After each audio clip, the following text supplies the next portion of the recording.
All right. Hello again, and welcome to another episode of the Fun Fans Podcast. I'm your host, James Diller. With me, as always, my co-host, Bailey Jackson. How you doing, Bailey? I'm doing great. What a difference a week makes. What a difference a week makes. What a difference.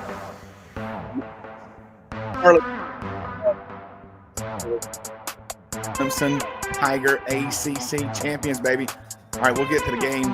We're going to talk about Bailey's experience at the game. And, of course, we'll talk about the trip to Texas along with the real – this is the home of the real intelligent playoff reaction because, you know, some talking heads out there, they kind of know but don't really know what they're talking about. But first, the Fun Fans are a proud part of the Greenville Sports Media Podcasting Network. If you're a true sports fan, Greenville Sports Media is perfect for you. Find various nationwide podcasts, the latest articles, and other sports media at greenvillesportsmedia.com. We can also be found on all forms of social media, just like the Fun Fans Podcast. The Fun Fans Podcast is the official podcast for Clemson fans.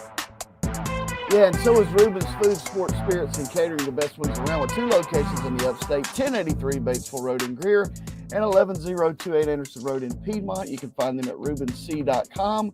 Rubens is simply a great place to eat for all sports fans, and I would have loved to have had some Rubens close by last night when we were trying to find somewhere to eat. Were y'all trying to go after the game? No, after the game. Oh, before. Yeah, after the game, it was late. I'll explain later. Explain later. We got to get Ivy O'Sullivan Healthcare Services in there. They are more than just chiropractors. Since 1977, this family-owned business located in downtown Spartanburg has been helping people with techniques other than a typical twisting and popping that can sometimes make people nervous about trying a chiropractor. I've been a patient my entire life, and I take my own children there as well. If you have an ache or pain, give Ivy O'Sullivan Healthcare a try. And if you mention the Fun Fans Podcast, they will donate 100% of your initial evaluation cost to their charity of the month. So call them at 864-583-3967 or find them at ivyosullivan.com to feel better and function at your best. So, go, Coach Jackson. Yeah. Hang on, I got a picture. I told Bailey to get. I stole this from his daughter, though. So the Jacksons braved the cold at the ACC Championship game. There they are right there. Yeah, we did. It was a little chilly. It wasn't as bad as it could have been. But that picture was taken at the Fan Fest, which was in Bearden Park right beside the baseball stadium, which is about, a block and a half from Bank of America Stadium. Nice. Now, so tell us the story. Yeah, well, here's the thing. We parked on the other side of the stadium, and you've been there, and if you've ever been there, people, you know that it's like there's a ton of parking decks all around, and then there's off-site parking, which off-site's like 0.4 of a mile. And we parked in this huge gravel parking lot that we paid for parking, and it was basically a Clemson parking lot. But it was cold. So we decided we were going to go to this. I looked for a place we could go, so we could walk over to it, eat, hang out for a little bit, and then go back and get all of our warm clothes and still go to the stadium. Right. It was called Clutch Kitchen and Pour House, Pour. Okay. Pour House. And so we looked, and yeah, that's somewhere we want to go. 20 plus televisions, food. And we even clicked on events on their website because I was like, well, the last thing I want to do is if somebody's having an event there for the ACC Championship game. Mm-hmm. Well, when we got there, the SMU band was playing in the parking lot, and it turns out that Clutch had been basically rented out by the SMU Booster Club. Nice. And that was where 98% of the SMU fans were. They failed to put that on the event calendar, though. Yeah, so I said, well, let me just look inside to see if there's it was one of those situations where you couldn't move. Mm. And so as I opened the door, this lady in this SMU outfit goes, looks like you're in the wrong place. Nice. And I turned around and I said, I think we should look elsewhere. So she didn't recognize you from the podcast? No. And so we walked, probably 1/10 of a mile back to the car, got all of our warm stuff on because everything else was on the other side of the stadium. So it wasn't feasible to walk there, hang out for a little bit, and then walk back to get all of our stuff and then walk back. So we went down there, got all of our stuff, got all of our gloves, our jackets, our coats, whatever. And so then I paid a guy on a golf cart to give us a ride because it was kind of a long walk uphill. And we'd already walked. So we did that. We got dropped off right by, if you're familiar with WFNZ, which is a radio station that Whit and I listen to all the time, sports talk in Charlotte. They have the WFNZ Doghouse right there, which is basically got TVs. They have a studio they broadcast from. They have cornhole, and it's just right there in the middle of, right beside the stadium, basically. So we went there for a little bit. Actually ran into a bunch of people from Clover in there. And then we walked around the stadium up to the park a couple blocks where they had the Fan Fest, which was pretty cool. They had a live band. They had a big screen. They had all this stuff set up. And then they had some food trucks and things like that. So we killed, a couple hours just kind of doing that. And, then we went into the game. Nice. All right. So we'll talk more about, how to, make plans. We've got another huge game coming up. But speaking of the game, so I said this last week about last week's loss, but I'm going to say it again about this week's victory. That game is what college football is all about, in my opinion. It had all the drama, all the suspense. There were big time repercussions riding on the winner and the loser, et cetera, depending on, which one it was and blah, blah, blah. So, and it was great. And from a Clemson fan perspective, the first 2.5, 3 quarters was really, really great. Obviously we came out, from a football standpoint, you could tell Maffa was hurt. It looked like our game plan was to do anything but give him the ball. He was in the game. I think he was, rotating in and out, but we were handing it to everybody but him, throwing it to anybody but him, and which makes sense. But then we brought him back into the offense later on. And, bottom line, he has a shoulder injury. So right. That makes it tough to be a bruising running back. Correct. So you could tell the kind of game plan was working around that, and it was working flawlessly. It was completely on point. And then you throw into that, who knows what causes it. SMU, they talk about the big stage, but these guys are from Texas. I don't know if they're from Texas, but the school's from Texas, the college.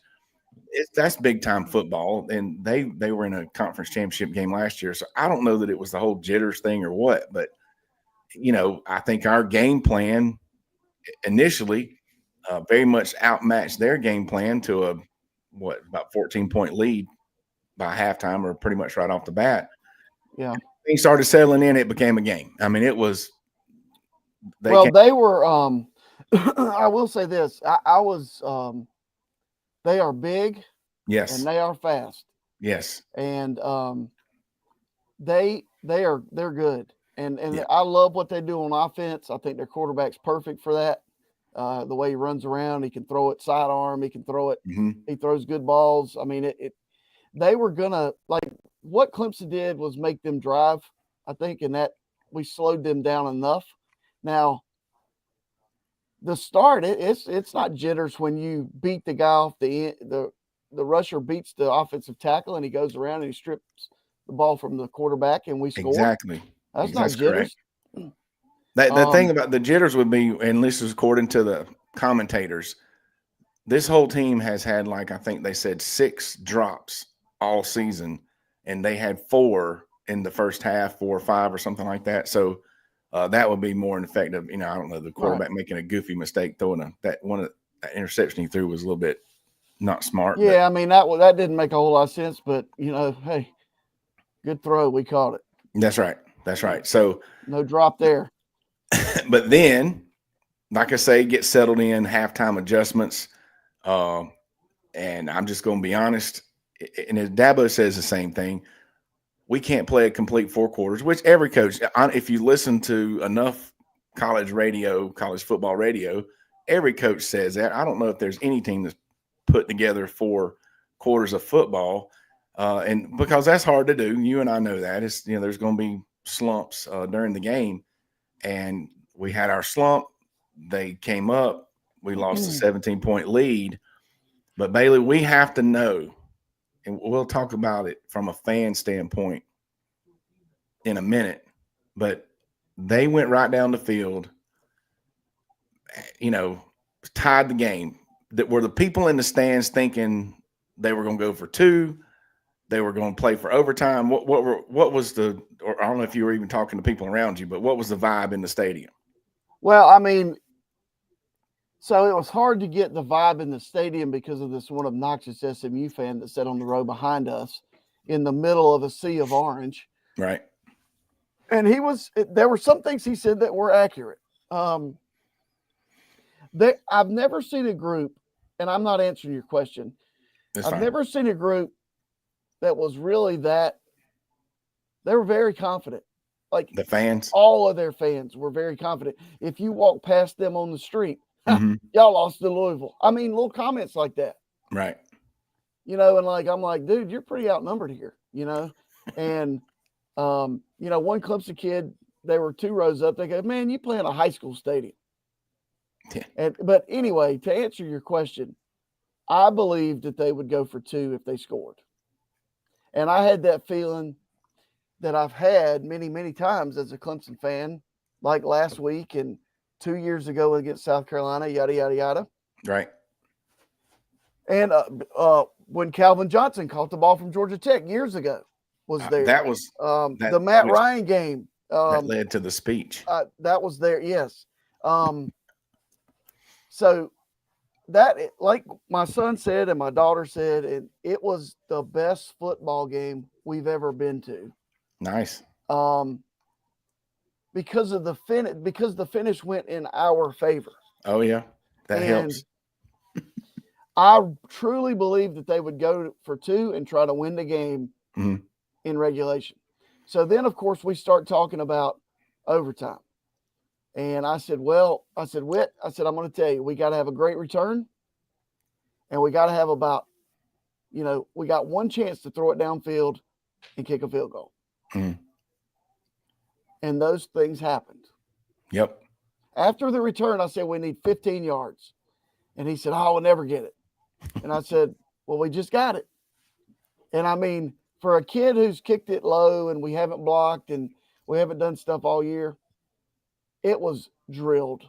He drilled it. Because I was sitting like at an angle where I could see it in the air. And it was like dead center for dinner, as they say on the golf course. And that place erupted. Oh, I bet. I've seen some videos. Oh, you could hear it on television too. But when I got home, I couldn't go to sleep. I watched the end of the game just to see it, Well, you heard, okay, so my perspective, I'm watching the game and I got some buddies we text during the game generally, and we were thinking opposite. We were thinking the same thing the commentator said, that SMU has all the momentum. It's not conservative to kick the field goal and go into overtime when you have the momentum like that, because you're probably going to just take that momentum right on into overtime. So It didn't surprise us that they kicked but at the the PAT. same time, that momentum I thought could be used for a 2-point play. This is true. But that is I guess it is still semi-conservative to use the momentum in overtime versus for the 2-point play. But the thing is, and I figured I knew the answer to my question, what you would say, this is just the honest truth. People can believe it or not. It's very much just like what you said. I knew with 19 seconds left, I didn't just say this game's over. And maybe that's the coach in us. Maybe that's just what we do. There's 19 seconds on the clock. This game is not over. Whether we try to make something happen or something just happens to happen, we're going to play football until the clock says 0. And Right. then, and that's what was in my mind. So you think they said let's try to make a return? You think that was the plan? I hadn't really no, heard it just happened that Adam Randall, he hasn't returned a kick all year. ever. But we knew that we had injuries, right? Oh man, yeah. And we knew that I knew their kicker hadn't kicked one in the end zone all night. I think he was doing that on purpose because of our injuries. Well, and got him. He should have kicked that one in the end zone. Yeah. Because if we don't have that return, there's that, the Hail Mary situation. You complete one and then you throw it as far as you can. But correct. I'm like you. It ain't over till it's over. Yeah. And even when I play golf, if I could play awful for 17 holes, I'm trying to make a birdie on 18. Word. I don't quit. I'm not a quitter. I love Clemson. It wasn't over. I still, Well, what changed the game was when they played Don't Stop Believing. Oh, they played that in the stadium? Yeah, I got some video. Everybody, hold your phones up. Mm. Everybody's singing. They're singing it around me so bad I didn't send the video to you. But that is when the game flipped. After they played Clemson's fourth quarter video. Oh, nice. Yeah. And they played it like it was at Death Valley. Home cooking, baby. And the guy behind us like, what is this? A Clemson home game? And one other kid said, look around, man. Yeah, basically. This is 90% Clemson. And but anyway, it ain't over till it's over. And what a great way to finish. It was just awesome. That's all I can say. It was awesome. So specifically the end. And this is the Fun Fans podcast. And the thrill is why we're fans, and it hurts when you lose, when your team loses, but the thrill of the game, and then and we talk the agony of defeat, if you're old enough to remember that. Oh yeah. I mean, that's what it's all about. I'm in my living room.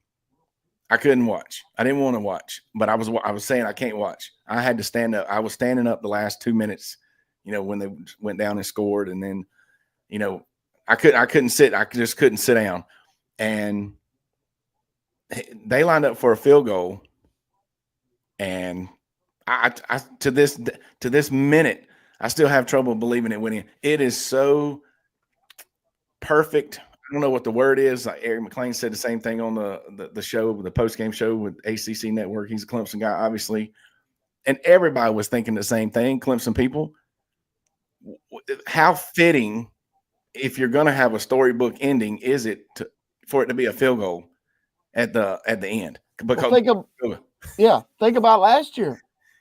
Think about South Carolina. We got a kicker we got off the street, right? Who's in the kicking game was awful last year. He kicks 3 against South Carolina. Then he wins the game basically against Kentucky. Yep. It's crazy. You got to have it. But this year, I don't know the stats, and I'm sure our kicker has scored more points than the defense against our kicking team. But we given up 12 points on. That was a block. That was just a blocking breakdown. That's really not his fault. Oh yeah, I don't think that's his fault either. But but still, that concept, we're lining up for a field goal. Who's actually going to get the points here is what it's almost come down to as a Clemson fan. But when he hit that field goal, like you say, it was dead center. It was like that one drive that you. There was no. Hit. That's right. It was that one drive you got to hit, and he left no doubt. Did you see? And you've said this before about this cat. I don't know this guy. He's a freshman. His parents are athletes, from what I hear. But you've said before that he's a very confident young man. And he's the most prolific high school football kicker ever. Did you see that he winked? Yes. Towards the camera before he kicked this thing? I like it. You ain't gonna make it unless you think you can make it. Yeah. So he's got fun. leg. That's fun. You know what I bet he has plenty of? Probably energy. Yeah. But if you need some energy, go to w.gg, enter promo code FUNFANS for your 10% off of your Jitterless energy drink. Okay, so the kick heard around the upstate, put us in the playoffs. Now, first of all, there are some people that are still upset about who got in and who didn't, and you can tell they're upset because they don't even understand how the college football playoffs work. There's the rules of who was going to get what were put into place a year ago. Right. I think over a year ago. So, and you can tell people even, and I'm not talking about just fans on social media. There's some people still that are on radio shows and whatnot that, and writers or whatever. It's like they didn't get it as far as, why somebody landed where they landed. So if you don't understand it by now, in my opinion, that's your own fault. But here are the brackets. If you're doing the audio only, you've seen the brackets. Yeah. So what people don't understand is that had Arizona State not won, Clemson would get a bye. Correct. They would have gotten a bye. Correct. And play at home, or actually play in Atlanta, basically. And we can. So, speaking of, let's just go ahead and answer this question right now. A lot of people are saying, people are already critiquing this thing. The quote unquote experts. You got somebody that finished 12th and they're a 4 seed. Somebody that finished 16th and they're a 12 seed. It don't make any sense. It makes sense in the system that we're in. Right. It's like they forget that we have 100. How many NCAA Division I football teams are there? 130 something. Right. You have 130 something teams in 9 different conferences. There's no way to tell exactly based on record, who's better than who and all this kind of stuff. And the conferences, as they've come together to create the NCAA, these playoffs, you got to let the conference champions in. Look, it's just like anything else in our line of work. It's like if you give out a handbook and all the rules are in the handbook, and you break one of the rules or you don't understand what's in the handbook, and then we have to do something to you as a result of what's in the handbook that you got and you were aware of, we're not changing it. I'm not changing the handbook. Right. So maybe over the summer we look at it and revisit, but not right now. We're definitely not changing it right now. And people, I think one of the main things folks are talking about needs to be changed and they keep saying the automatic bids. There are no automatic bids. The top 5 ranked, there are 9 conferences. The top 5 ranked conference champions they're the ones guaranteed it. The SEC is not guaranteed a spot. The ACC is not guaranteed a spot.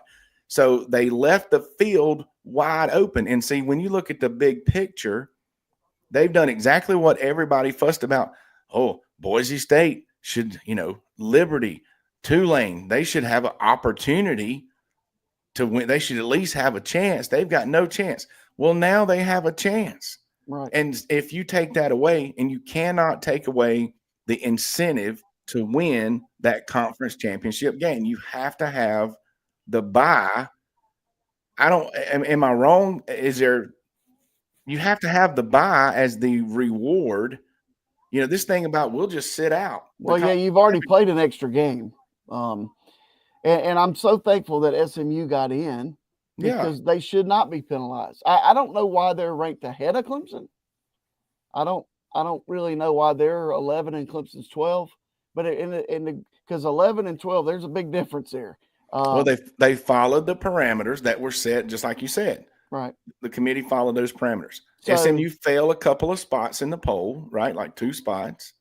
I mean, but in the seeding, Clemson ended up with that 12 seed because they were outside of the top 12. Right. And and it's all icing on the cake for the Tigers now. Oh, it don't matter. It don't even matter. 11-point underdogs already. Yeah. But did you see, you see what I'm saying? Everybody that wants to do away, the Lane Kiffins of the world, that you're better off not playing in the conference champion. They're saying that what if you get to the conference championship game and you say, well, whoops, all my kids have COVID. We're just not going to play. How is that better? Well, the SMU coach said that. He said, if we don't play this game, we're in.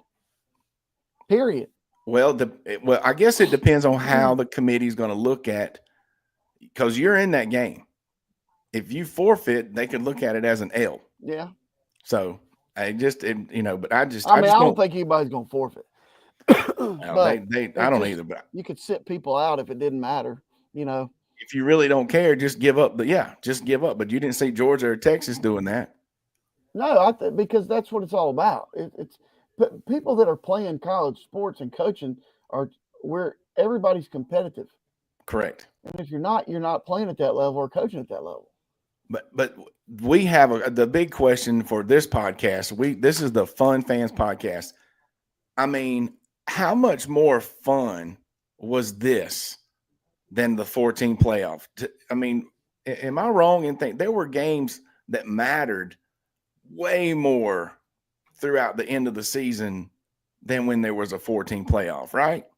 Yeah, I mean, South Carolina and Clemson had a playoff game last week. Yeah. And South Carolina did what they needed to do to give themselves a chance, and Clemson didn't. Well, then it's gloom and doom. You're out. You're going to the Cheez-It Bowl or the Rely Quest Bowl or whatever. But now, because Miami gets beat, you have a chance, and you're the cream of the crop anyway. Yeah, it's to me, it's just way more fun. And we can argue if I don't know, I'm sure the Alabamas and the Ole Miss and I know the Gamecock fans are upset, but once again, looking at the grand scheme of things, this is way better than the 14 playoff. What would have happened before is Oregon, Georgia, Texas, Penn State. Notre Dame would have been left out. Ohio State would have been left out. Tennessee would have been left out. And in my opinion, every one of those teams have a legit shot at winning this thing. So, and the other problem they solved, if you're in one of those group of 5 conferences, you have a chance. I mean, let's just be honest. Nobody said it, but that 5th conference champion automatic thing, everybody thought that was going to be a group of 5 conference champion. Right. People just assumed that the top 4 was one of the big 4 conference champions. And look at that. In the final rankings, tell me if I'm wrong, but Clemson finished 16. Didn't Army finish 20? Yeah. The ACC was 4 spots from being left out of this thing. Right. It could have is almost 2 group of 5 and 3 power 4. But anyway, so the talking heads, if you remember, the talking heads talked about how the 12-team playoff would devalue the regular season, and they were wrong. They're also wrong, in my opinion, when they talk about doing away the buys. And you definitely can't just change the rules every time Bama don't make the playoffs. Right. I mean, come on. So, real quick, here's the bracket that just Clemson. So I guess when they change them this year to include Alabama, it'll be designed to include Bama. You'll go on a rant. So if they make it 16 next year, you'll be. So okay, good question. I wouldn't have a problem expanding the playoffs to 16. I like the 12.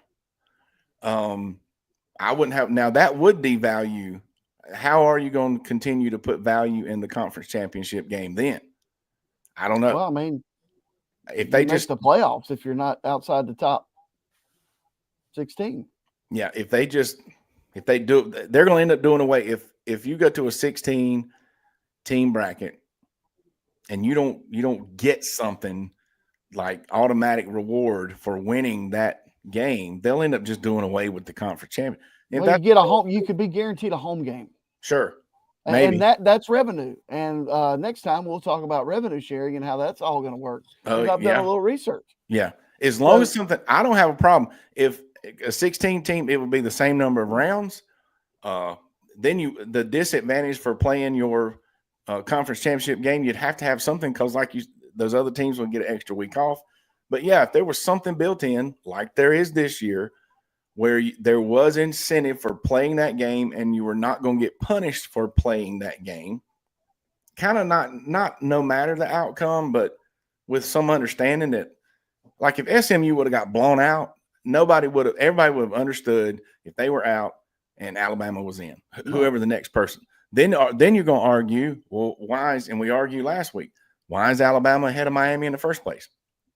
But you can argue, but you got to remember, people, we're arguing the 12th and 13th and 14th team, not the 5th and 6th that out of 100 and something that hadn't even crossed paths or crossed schedules, so you don't really know. You got to let multiple teams from the multiple conferences in the postseason just so you know who's actually the best team. Hey, let's just start at the beginning of the season with a bracket. March Madness. Hey, I keep If knocking you my lose, technology here. you're gonna play your number of games. But if you lose the first one, you go into the other side of the bracket.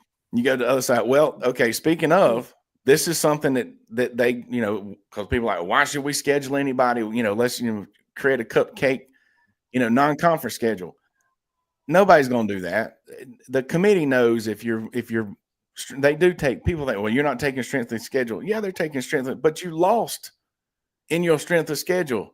And look at who you lost to is the whole thing really for Alabama. Well, Alabama's losses are not good. Alabama's losses are bad, but Alabama people, all they want to talk about is they beat 3 ranked teams. Right. Well, but you had 3 losses that were like not good, like bad. That's Clemson's Louisville loss is bad. Well, it don't look as bad now. It don't look as bad now, but the 21-point loss to Oklahoma still looks bad to Alabama. Clemson got beat by 3 good football teams. Yes. And I'm telling you, if you line them up, and we're going to find out in some of these bowl games. Now, I pity Duke because they have to play Ole Miss in the bowl game. But you know what? Ole Miss players may say, I ain't playing in the bowl game. Well, we'll have to talk about that more later, too, because you're talking about something that's getting devalued. Right. I can't – these bowl game things, hopefully with the profit share or whatever, the revenue share thing, hopefully something will come out of this where there's less of the opting out of the bowl games. But sticking with the playoff stuff, this is Clemson's side of the bracket. Obviously, we're going to play Coach Matthew McConaughey, Professor McConaughey's Texas Longhorns. You see where one of Dabo's things was, I get to meet Matthew McConaughey. He's all excited. So that's cool. So hopefully Clemson fans are trying to figure out how to get to Austin. I know I've probably spent 2 hours a day. I got the details. We're going over tonight. We're over time, but we're going to keep going. Oh, yeah. I got the details. Let's see it. All right. So you can fly from Charlotte to Austin on December 20th. It's $850 round trip. December 20th from Charlotte to Dallas. Dallas is about 3.5 hours from Austin. It's $350.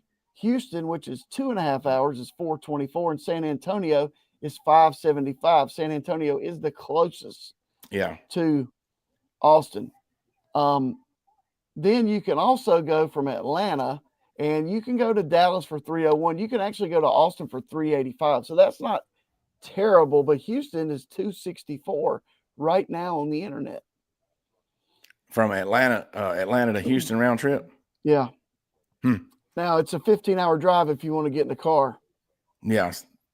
But funny thing is, true story, I'm going to be in Austin December 14th through the 17th. And I'm going to have to leave there 4 days before the Tigers play. Yeah. 2 blocks from where I'm staying. Where you're going to be. Yeah. So are you thinking about going back? Nope. Darrell Royal Stadium holds 100,000 people, and I won't be one of them.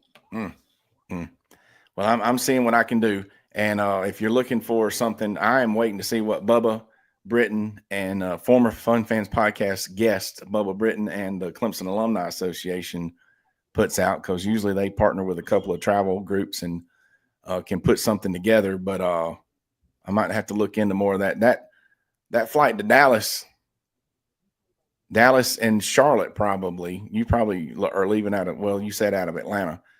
The American Airlines is like a hub for Charlotte's like a hub for American, and Dallas too. So they probably just zipping back and forth. That might be doable. So it's 3.5 hours. So it's amazing how many flights go from Charlotte to Dallas every day. It's amazing. Crazy. Fun Fans podcast. Okay, this is the general rule of thumb. Let's go by local time. It'll be a 3:00 kickoff. If we're in Dallas, if there's a 3:00 kickoff, we're going to look to be at the tailgate by like 11. It's at 4:00, I think. Well, it's 4:00 Eastern. Right. It'll be. Okay. We're visualizing. We're at the game. We're in Dallas. We took let's say that's the cheapest flight, but we're 3.5 hours away. That's legit. Get up in the morning and drive 3.5 hours and be there by 11. Yeah, that's doable. It is. Yeah. I'd probably rather drive almost there the night before. Well, and you could drive well, and you'd want to get out of Dallas. Right. Speaking of travel tips, you'd want to get out of Dallas at least a little ways to get your hotel price. Dallas has more concrete per square mile than any place I've ever seen in my life. And see, we talked about this. I talked about this on this podcast when this thing first came out. How awesome this is. They've never played each other. The thought of playing a college playoff game it's like high school except big time, right? It's just for a fan. I want to go so bad just because. I don't care what we're favored by or not favored by or whatever. I've never been there. We've never played them. I've never been to Austin. I've been to Dallas a couple times though. So the thing about flying into Dallas, I'd rather fly into about somewhere else. But no kidding. Anyway, we're gonna see what happens. And yeah, thank you, Traveler Jackson, for the flight update there. I'll get some photos from the stadium and stuff. I'm gonna go by one of their practices. Well, there you go. I'm gonna go by one of their practices with a Clemson hoodie on and see how long it takes me to get kicked out of there. Yeah, that'll be funny. Well, and find out too. Connor Stallions. Oh, my name tag. You need to find Connor Stallions. Get the DL on some on the tailgating over there. I'm sure it's legit on their campus. I assume 100,000 people in the stadium. Yeah, State House is right there. The University of Texas at Austin.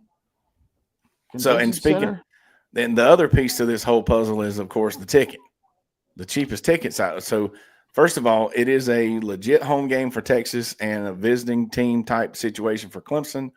Clemson was allotted 5,000. People think they weren't allotted any, but they were. But it was 5,000 tickets, and the IPTAY members got an email about 3 or 4 weeks ago. Right. And if you wanted one of those, you had to claim it then, and them things went. They're gone. Right. So getting a ticket through Clemson is you have to get on StubHub. Well, they use something else, but it's online. And I'm sure it's on StubHub and whatnot as well. But the cheapest one I saw was $312, very top row. But you know what? That's in the stadium, so that could be cool. Hey, if they win, when we upset Texas, we get Arizona State. Looks like in the Peach Bowl, Bailey. That's correct. Talk about a hot ticket. Talk about a home game for Clemson fans. I mean, and Arizona State's good, but in Texas. So what do you think about Texas, real quick? And we are going over time. That's all right, but we'll wrap it up here in a second. I mean, it's Texas. I think they're one of the teams that could win the national championship. And I think they're beatable. I mean, obviously they're beatable. They're good. It's not going to be easy. But sometimes the team that's playing with no pressure plays better. Yeah. Ain't no pressure. There's no pressure. Icing on the cake, baby. And I think we match up against them, decent, better than some of the other, like if we were trying to match up like with Georgia. I don't know that we match up well against Georgia. We're going to put up college football playoff 2024 on Memorial Stadium. Oh, yeah. For another year. Like Dabo says, that's our 7th trip to the playoffs. How awesome is that? He loves dropping that in there. Man. We've won this conference 8 out of the last 10 years, been to the playoffs 7 times. I'm just blessed. Speaking of Dabo, and we can kind of wrap up the football talk and the playoff talk with this. My man has surpassed the most renowned Clemson football coach in the history.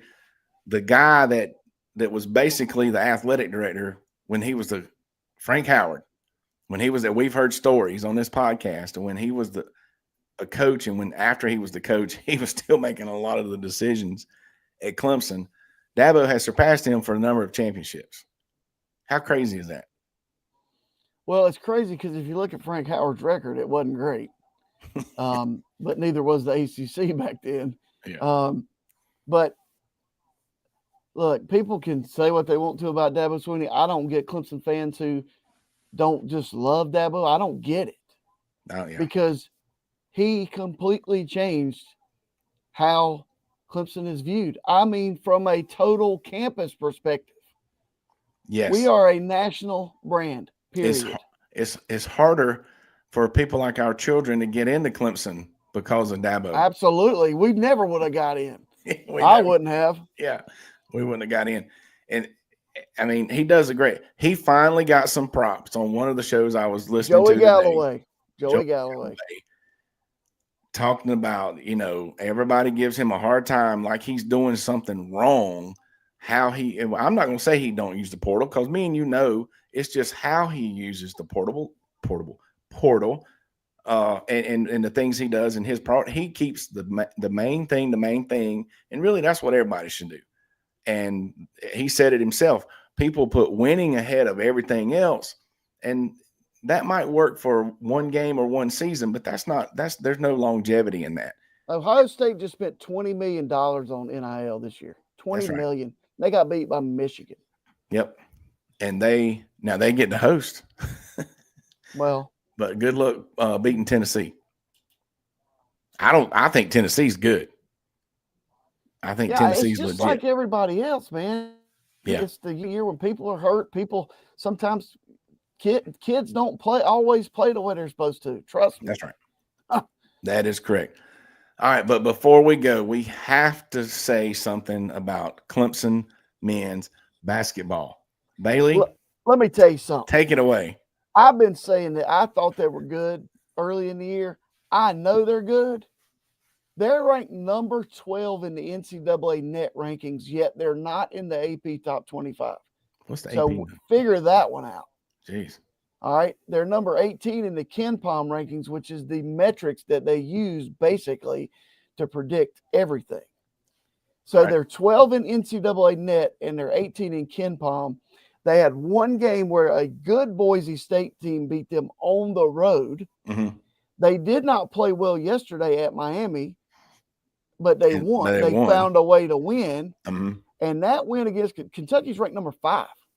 They were in that ranking. And they were 4 in the polls when we beat them. Now, if these games right now, so when they start talking about who's in the tournament, they go, good wins, Kentucky, Memphis, Saturday, yada, yada, yada. Because the ACC is not great. And the only other team ranked ahead of Clemson is Duke. Oh, really? Yeah. And Duke's good. Mm-hmm. But North Carolina's not. Whoa. Pitt's good. So it's going to be tough. But there's going to be a stretch where they don't play well. Right. Somebody's going to turn an ankle. But last year was magical. How long is it going to take somebody to start talking about firing Brownell? I hope they do, because I've been telling them for years the guy can coach. He develops players, and he does it the right way. He does use the portal, which is fine if that's how you want to do it. But he don't bring in clowns either. He brings in culture. Yep. This is how we're going to play. Oranges and apples to try to compare him and Dabo anyway. Right. But yeah, good job to the Clemson men's basketball. And I say this every time we bring up basketball. I like going to the women's games. I think those are fun. We talk about fun fans. It's fun to watch those basketball, the men play, especially. I'm sure everybody that was there had a blast. God, it was awesome. It's been a good week. But get out there and go watch. I try to get to a women's game or two every season, because I think those are fun myself. And they're doing pretty good too. They are much improved. New coach. Yep. A lot of new players, but they're going to be okay.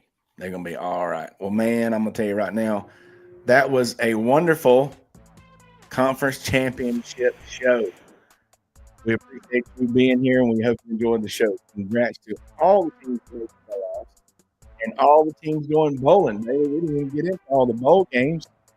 Yeah, turn off the music, because something happens to your mic when you have the music on. It's fading in and out. But what I was going to say, and we'll have a bowl special, I'm sure. Colorado and BYU are playing each other in a bowl game. They're in the same conference. Oh, my goodness. Yeah. Anyway. Hey, speaking of, we talked about opting out. I got to give props to Dion, because he told his players, you're playing. Right. Well, good for him. He's old school. He's an old school. There are some things I completely agree with Dion about. Oh, 100%. 100% for sure. We'll get into that next week. Yeah, we got plenty of time talking about the bowl games. Once again, congrats to everyone.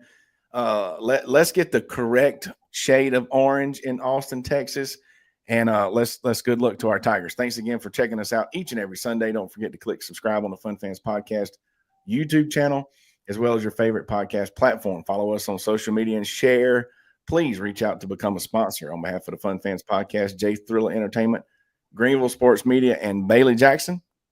Hey, Matt McConaughey, call me. We'll get together. All right. All right. Good Tigers.